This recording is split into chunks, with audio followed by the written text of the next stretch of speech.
Quero dizer que a grande questão, no fim de tudo, quando as primeiras empolgações do encontro com o que quer que você tenha discernido ou imaginado ser o Evangelho, mas quando esse primeiro momento de empolgações passa, é que você começa a perguntar realmente o que é o Evangelho e qual o significado dele real para a sua vida.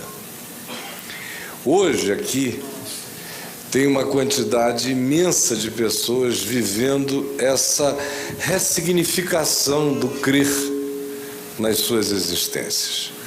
Por exemplo, no caminho para cá, do hotel para cá, trazido pelo Guido, eu me ri demais pelas histórias que ele me contou do que aconteceu com ele de 2007 a 2010, interessado em conhecer Deus, o Evangelho, acabou indo para uma determinada seita evangélica, neopentecostal, híbrida, e ficou lá e nos narrou os episódios mais interessantes e engraçados, singelos, mas que arrebentam o coração de alguém que não tenha uma certa raiz plantada dentro de si, porque começa a imaginar que ele de fato foi objeto de um malogro, de um engano, de uma amação, que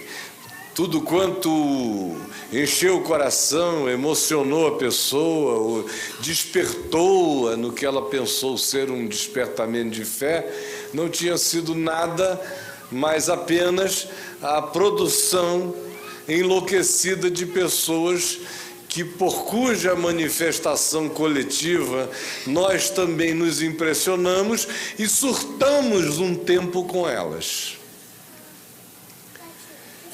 É só o que fica depois de se viver uma experiência dessa. O cara começa a dizer, não, eu tive um surto. E eu quero dizer que na maioria das vezes é mesmo, foi só um surto emocional, foi fruto de uma determinada época de muita carência que a pessoa estivesse vivendo, de orfandades, de solidão, de depressividade, de desapontamento familiar, conjugal, de naturezas diversas, e você encontra pessoas, grupos, placas, anúncios, convites diversos, prometendo alívio, prometendo saídas, portas, objetividades positivas, conquistas, empowerment para ir à vida com uma capacitação diferente, ou seja, você é descoberto, ou pelo menos pensa que descobriram, que enfim descobriram que você é um super-humano, um Marvel, alguém que pode de fato render e produzir infinitamente mais do que imaginava, e agora tem essa bênção de ter entrado nesse clube de poderosos, onde você recebe poderes extraordinários, até o dia em que começa a ver em volta a sacanagem. A galhofada com o nome de Deus. O engano sendo praticado como manipulação, sedução o tempo todo. E o coração esmorece. E o indivíduo olha e diz, bom, eu não sei se eu crio, não sei nem se eu creio, eu não sei nem o que é. Tem alguns que não têm coragem de encarar o que está acontecendo com eles mesmos e começam, então, a dizer, cada um constrói seu próprio Deus, seu próprio Jesus, e mergulham assim na subjetividade ou no auto-engano subjetivista, não querendo pensar sobre o que lhes ocorreu de fato. O fato é que, com o passar do tempo, é inevitável que você comece a querer reanimar, ressignificar aquela experiência, dizendo: da próxima vez eu dou sorte. Encontrarei um grupo melhor. Porque uma outra coisa que foi então plantada na cabeça da maioria de nós é que Deus não é Deus sem um congresso. Deus não é Deus sem uma congregação. Então, se você quer muito Deus, você precisa muito de um congresso. E congressos, a nossa experiência brasileira já mostra como funcionam. Aí o indivíduo vai de congresso em congresso, de congregação em congregação, que é a mesma coisa, tendo essas experiências cunianas na vida, vendo todas as armações que vão sendo feitas, ele acaba caindo numa situação calheira de ser e não sabe como dela sair depois. O fato é que, esgotadas as congregações, vem aquele momento de um vazio relacional que vai se tornando insuportável. O indivíduo não sabe mais o que fazer com a existência, porque ela foi toda desconstruída de congregação em congregação. Os antigos amigos foram objetos de uma intervenção de Deus para que você rompesse relações com eles. A parentela que não atendeu os seus convites foi feita endemoninhada. Seu pai, sua mãe ou seus filhos, até seus filhos, que não gostaram da sua opção, passam a ser vistos por você como pobres queridos, por enquanto perdidos. E a sua alma não sabe mais aonde pode encontrar algum lugar de descanso, a menos que você encontre outra vez uma congregação. E a agonia é essa, porque você diz: meu Deus, houve um tempo em que eu vivi sem uma congregação. Aí eu precisei de Deus. Quando eu precisei de Deus, eu fui de peito aberto e encontrei uma congregação. Aí me emocionei com a congregação e imaginei que Deus era com a alegria daquela congregação. E daí em diante o que me veio foi uma sucessão de azares, sempre encontrando a má congregação. E a vida do indivíduo passa a ser uma busca de um congregar angustioso. Ele sempre entra num estado de culpa quando vai constatando a manifestação dos muitos que aqueles ajuntamentos afluem com expectativas semelhantes à do próprio indivíduo que ali está, mas sem solução para o próprio coração, por uma razão simples: nunca houve de fato evangelho no processo inteiro. Nunca. E aí eu disse que surge essa questão das mais angustiosas. O que é o evangelho, para o que ele serve, qual o significado dele na minha vida? É a angústia do ocidente da terra. Essa não é uma pergunta na Ásia, não é uma pergunta na China, não é uma pergunta no Oriente, mas é uma pergunta no ocidente da terra, na cultura judaico-cristã, que de um modo ou de outro, por mais tênue que seja entre nós e diluída, as nossas morais, as nossas culpas, as nossas ideias de Deus, as nossas interpretações do universo, todas elas vieram dessa influência poderosa e que está associada a Cristo, ao Evangelho, à igreja, aos apóstolos. São palavras soltas da nossa mente que às vezes se ajuntam quando a gente entra numa congregação. Mas não tem nenhum significado de fato existencial. Não geraram, não produziram nenhuma mudança na consciência, não trouxeram segurança. Que segurança? Com o diabo mais presente do que Deus na vida do indivíduo, que segurança? É angústia, é medo, é pânico. Será que dessa vez eu abri a brecha? Será que o bicho está entrando na brecha da minha existência? É muita agonia. Quanto mais de Deus nesses casos, mais pânico.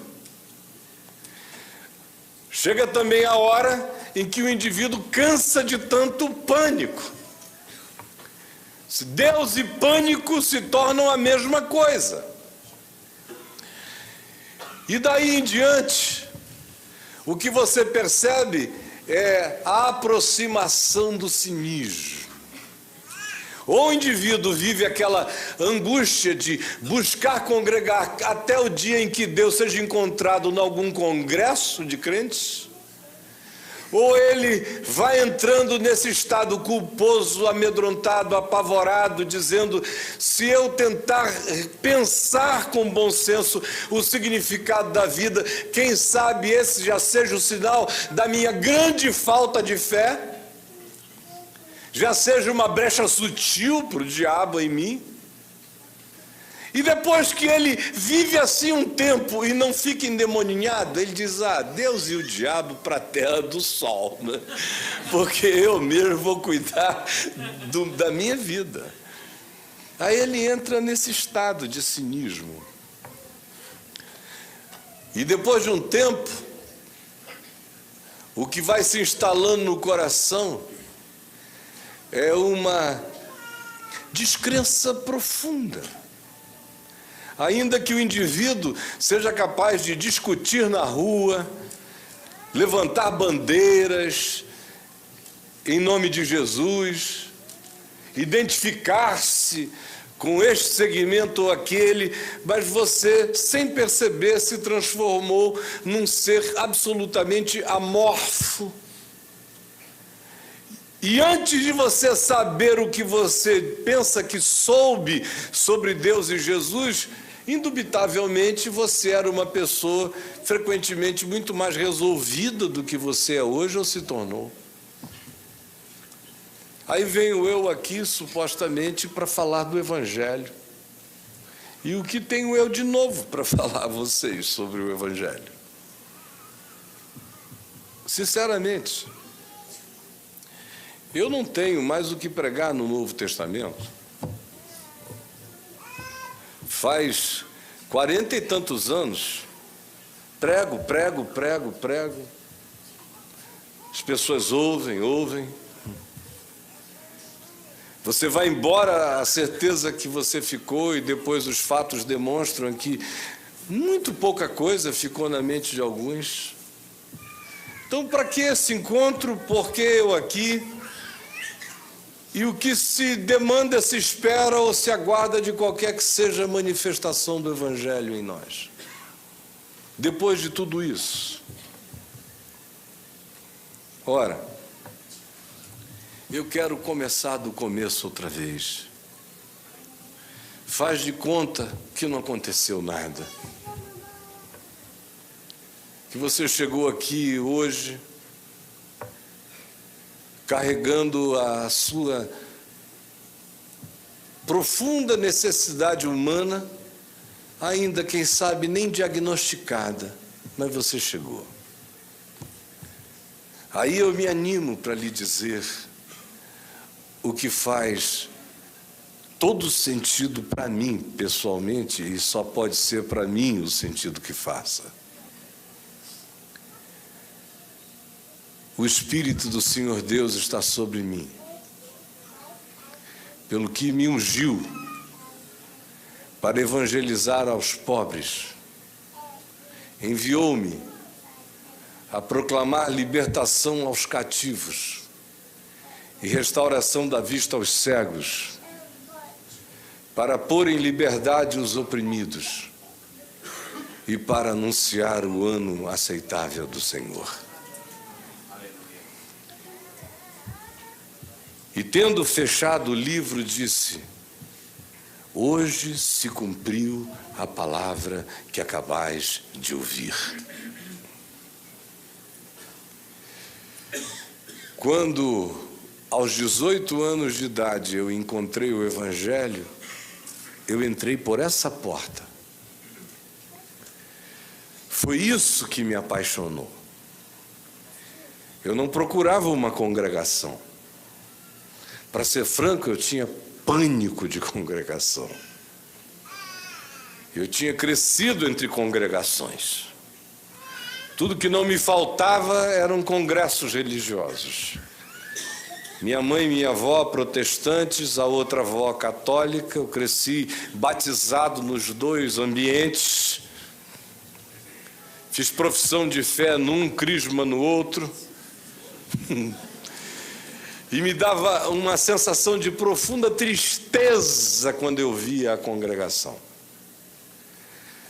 As congregações nunca produziram em mim euforia. Me dava era uma tristeza. Especialmente aquela que eu via mais, que dizia respeito à igreja protestante da minha mãe, da minha avó. Em fervente oração, vens o teu coração. Meu Deus, era de manhã, de tarde, de noite. Dava uma agonia, uma tristeza. Aquele monte de mulher de joelho. Algumas de joelho, outras só de 4. Tem uma diferença, né? Uma diferença espiritualmente grande. E aqueles gemidos para os céus.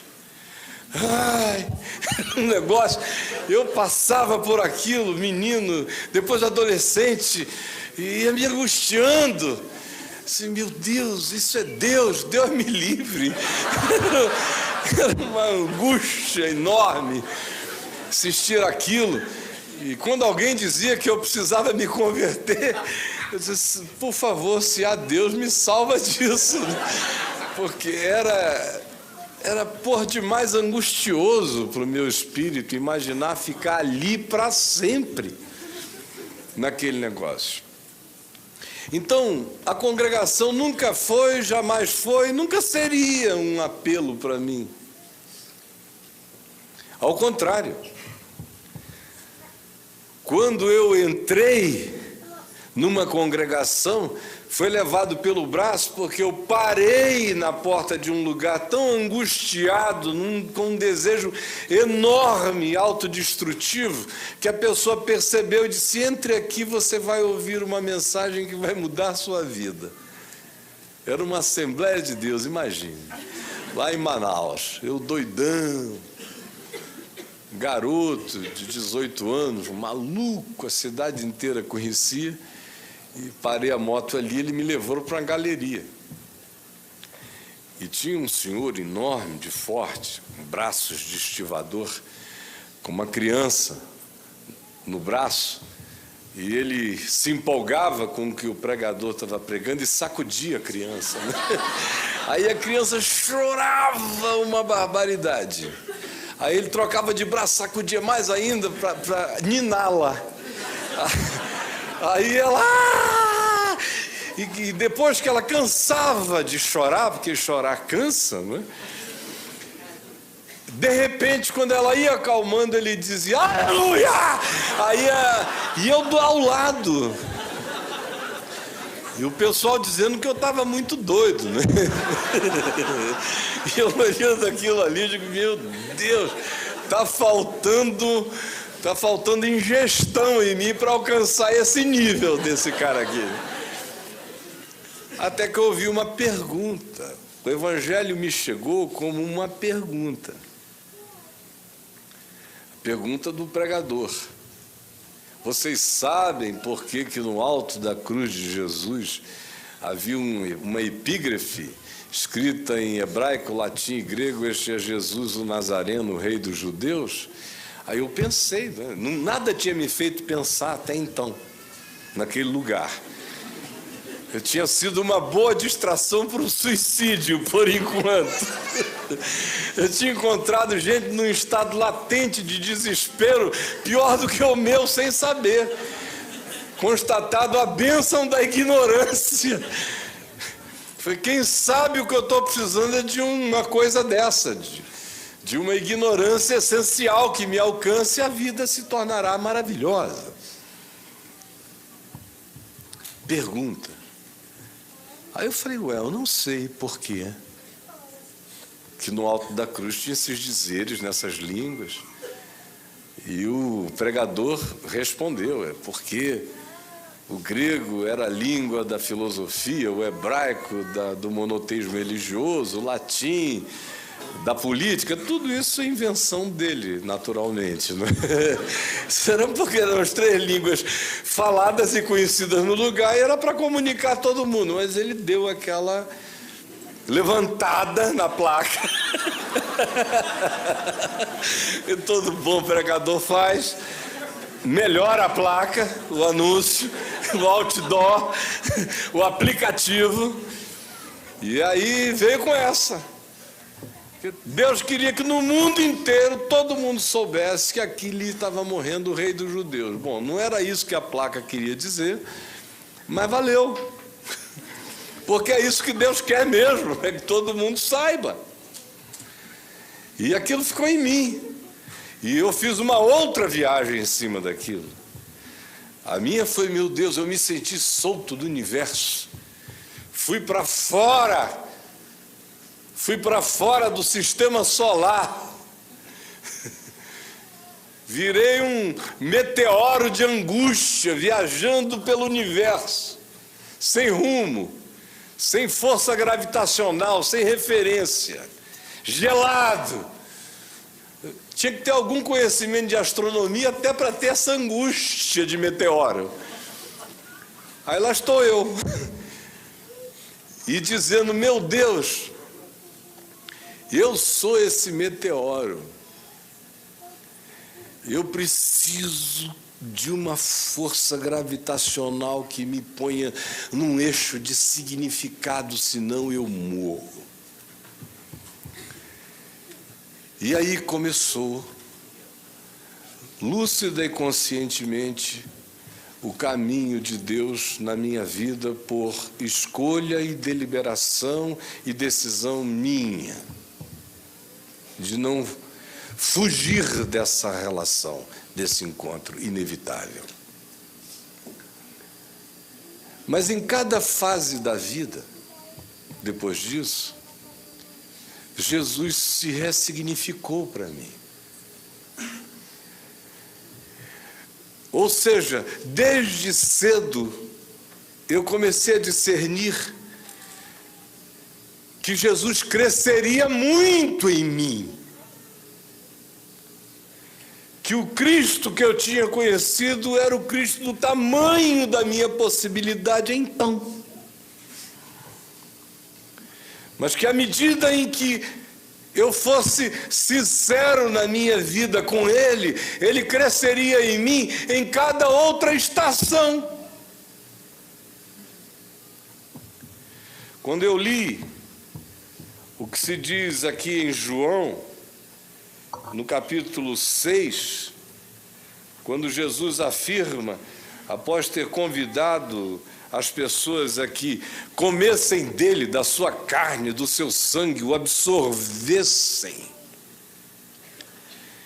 porque ele tinha dito, eu sou o pão da vida. Ele conclui afirmando algo que é o que alimenta a minha existência desde então.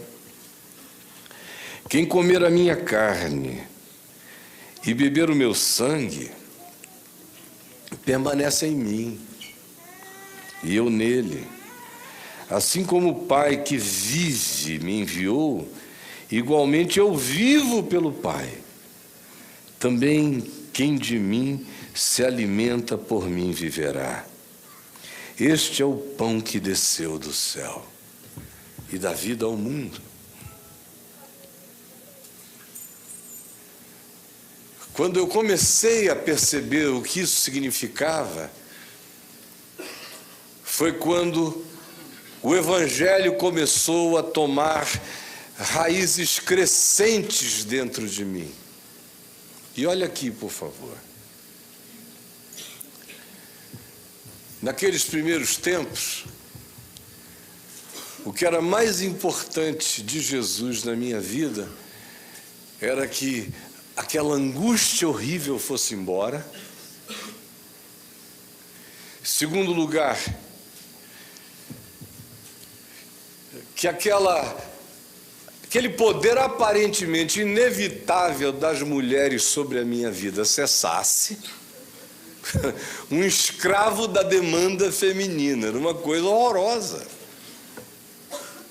E a terceira coisa, que eu não precisasse mais de tanta ingestão de outras coisas para me sentir minimamente capaz de continuar. Era isto que Jesus significava para mim naquele primeiro tempo, naquele primeiro momento. Logo, logo, virou, mudou. 6 meses depois, no máximo, eu estava sendo tão demandado para compartilhar com outros na cidade toda o que tinha acontecido comigo, que a significação de Jesus foi se alterando em mim, o significado do Evangelho foi mudando na medida em que eu comunicava a palavra que eu já tinha crido a outros. Quanto mais eu a comunicava, mais ela crescia em mim. Quanto mais me perguntavam, mais ela se desenvolvia em mim. Quanto mais eu tinha que responder, mais ela se capilarizava em mim. Quanto mais eu dava, mais ela aumentava em mim. Aí, aparentemente, a solução da vida me tinha chegado pela necessidade do próximo.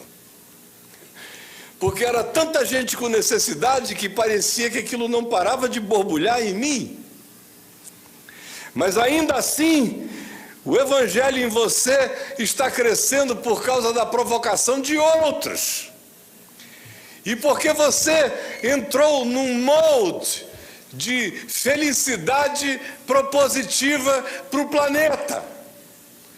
Já que eu encontrei, compartilharei. Como eu compartilho de um modo e que provoca no coração de milhares o desejo de mais saberem, o que eles buscam saber do Evangelho em mim, amplia o Evangelho, porque a cada resposta do Evangelho na minha boca, no meu coração, eu mesmo aferro-me, planto-me, enraizo-me em novos chãos de percepção.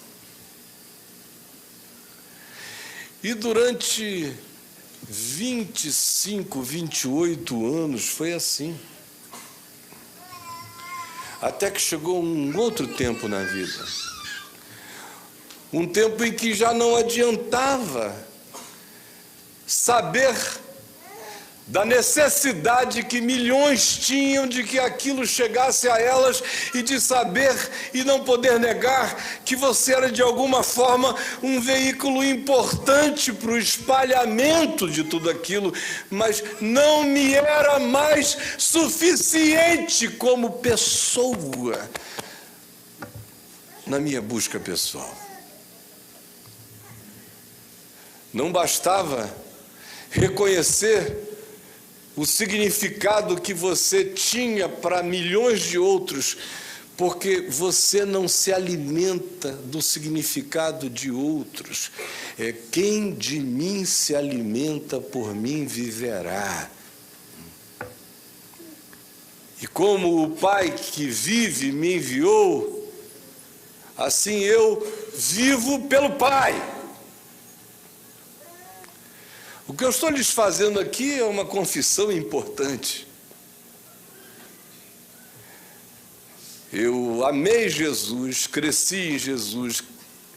O Evangelho se dilatou em mim durante décadas e décadas e milhões foram alcançados, mas chegou uma hora em que dentro de mim isso não era o bastante.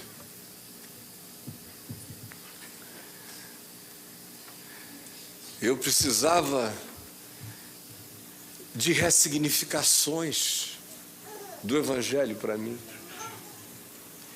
E essas significações e ressignificações tinham a ver com o que o Evangelho precisava, necessitava continuar a fazendo e escavando, provocando a minha existência, não por causa da demanda ou da necessidade do mundo inteiro interessado em saber o que eu poderia pensar, dizer ou propor, mas sim por causa de, com gente ou sem gente, ou até abominado por todos, ter no meu peito algo que me fizesse a maioria na terra, mesmo que a terra inteira existisse contra mim.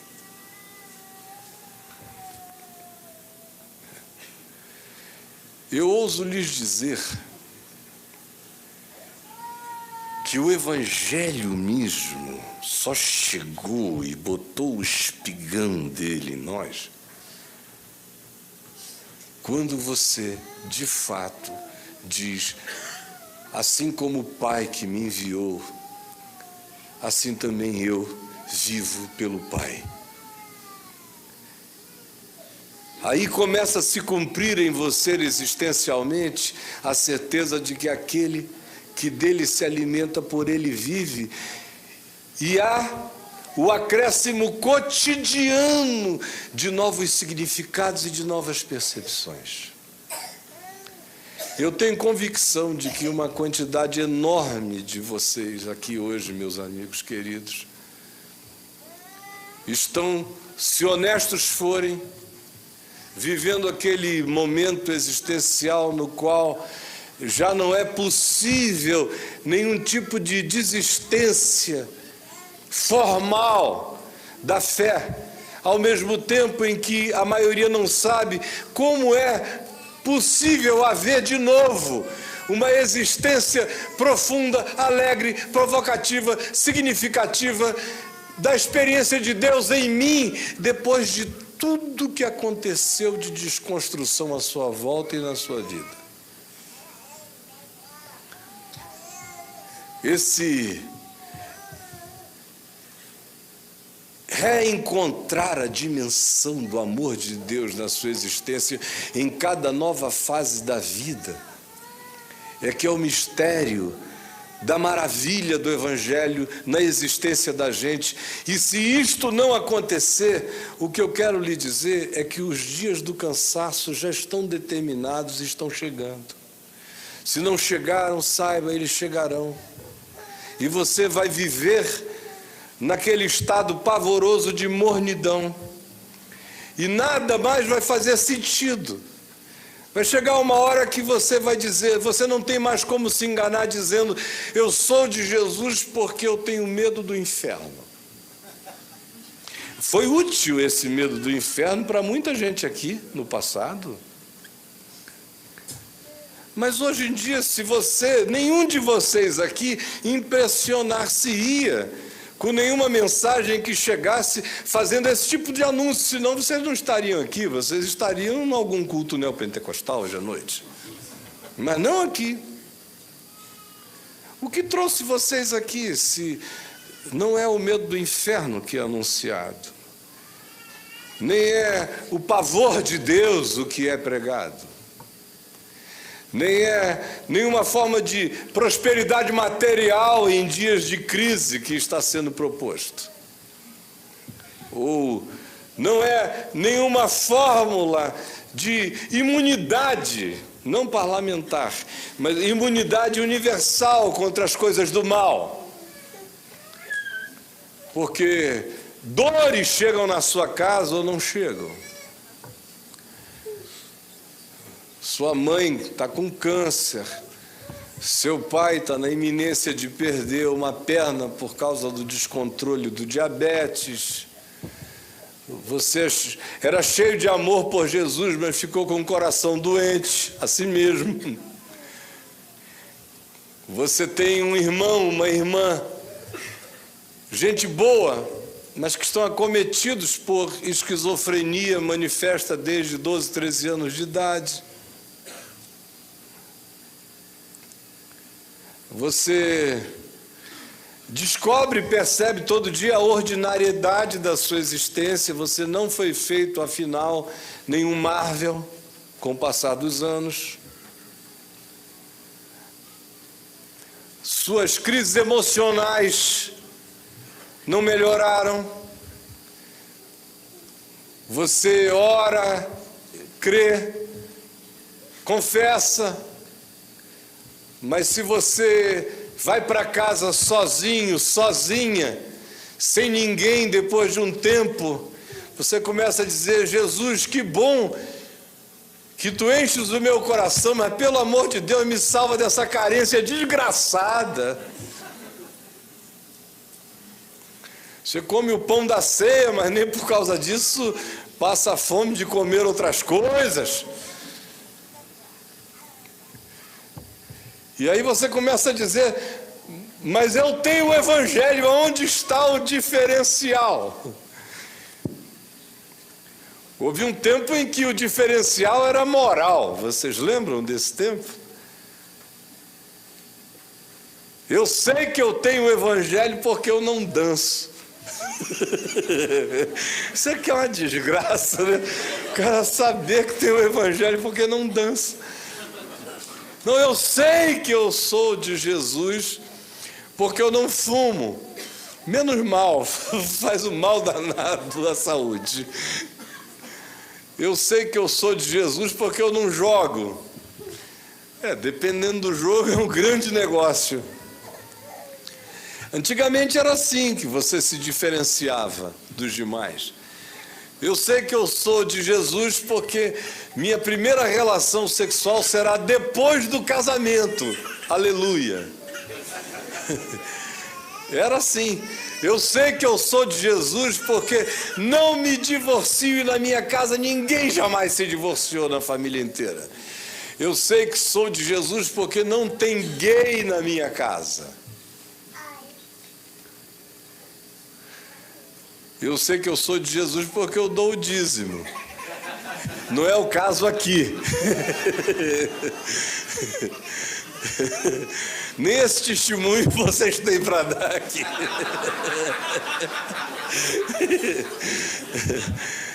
Mas era essa diferenciação que existia naquele tempo. Foi ou não foi durante anos o que deu aquele ar de jactância?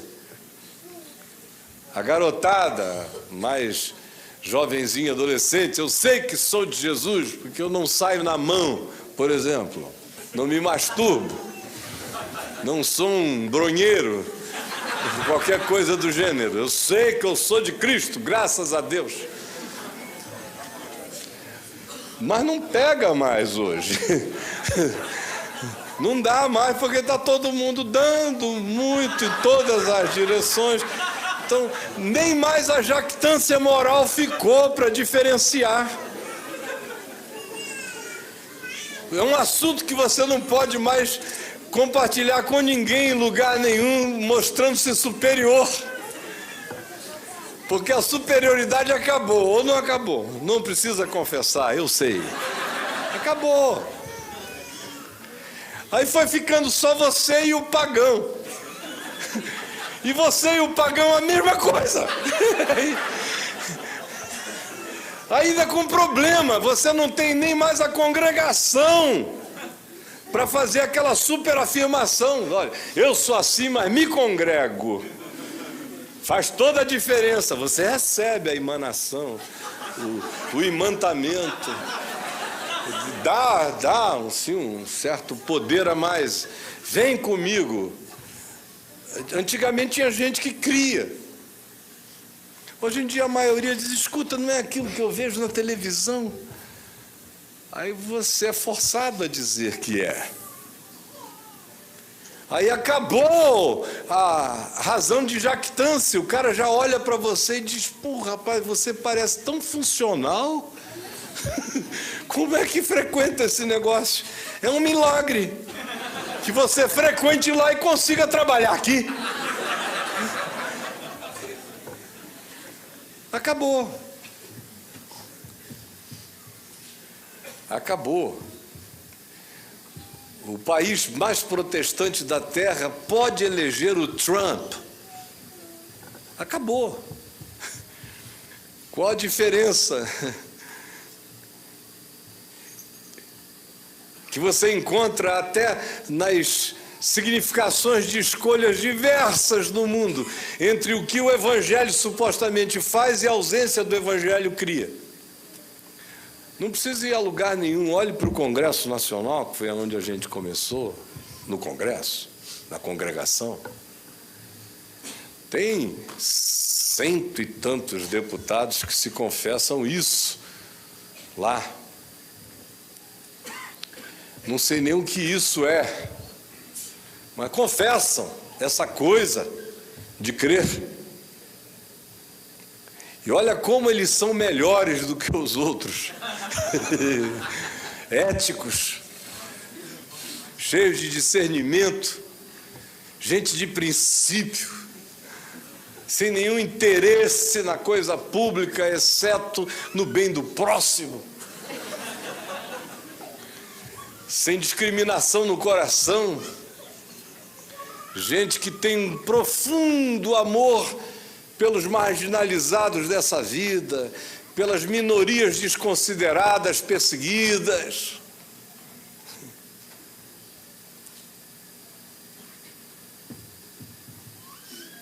Qual a diferença? E do ponto de vista da existencialidade, a gente se droga com as mesmas drogas lícitas, a gente precisa das mesmas químicas para dormir, a gente precisa das mesmas distrações para não pirar, surtar de vez, mas a gente diz que tem o Evangelho. Então, o que é o Evangelho no fim das contas? Para o que ele serve? O que ele produz?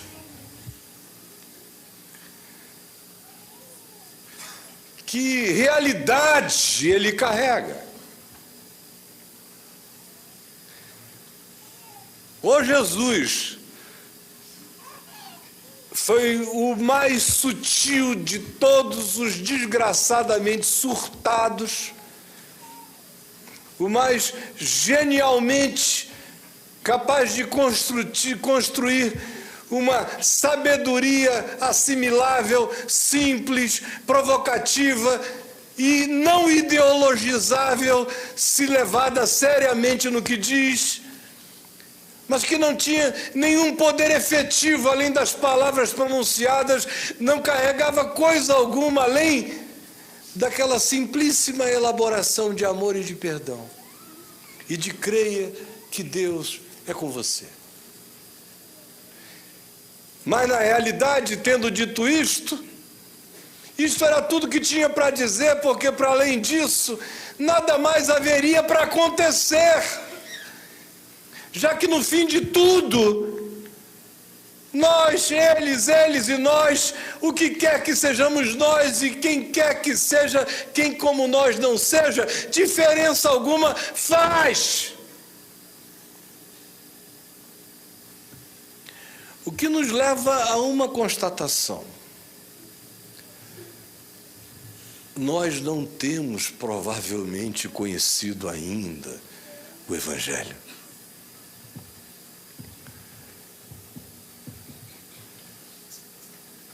O que para mim hoje, não com 18 anos de idade, mas com 61, o Evangelho significa? Eu realmente olho para mim e tenho convicção absoluta e que se não tivessem sido as palavras desta vida que cresceram em mim dia a dia, em razão de eu ter crido, eu era um ser extinto da experiência humana há muitos anos que eu já teria me ido daqui. Por deliberação, por autoaniquilação, por autodestrutividade extrema. O Evangelho, para mim, é esse poder extraordinário que não me deixa ter pena de mim dia nenhum, que me faz todos os dias da minha vida me sentir um bem-aventurado por meramente ter crido. Ter crido no poder que ressuscita mortos. Porque toda vez que eu morro de novo, eu creio que ressuscitarei. Porque toda vez que a impotência me agarra, eu creio que serei fortalecido. Porque todas as vezes que a fraqueza me abate, eu creio que o poder de Deus se aperfeiçoará na minha fraqueza. Porque todas as vezes que eu constato a minha mais absoluta impotência, então é que eu sou forte. O Evangelho, para mim, deixou de ser há muito tempo um corpo de qualquer coisa, um conjunto de qualquer coisa. Ele é essencialmente um alimento indizível, que é comido e apropriado por uma dedicação que não busca prêmios e não foge de castigos. Não busca prêmios e não foge de castigos. É uma dedicação que tem a ver com a percepção simples de que a consciência desse poder da ressurreição é o que mantém gente morrente como eu com o poder recorrente de me levantar em esperança sempre outra vez. Essa é a boa nova.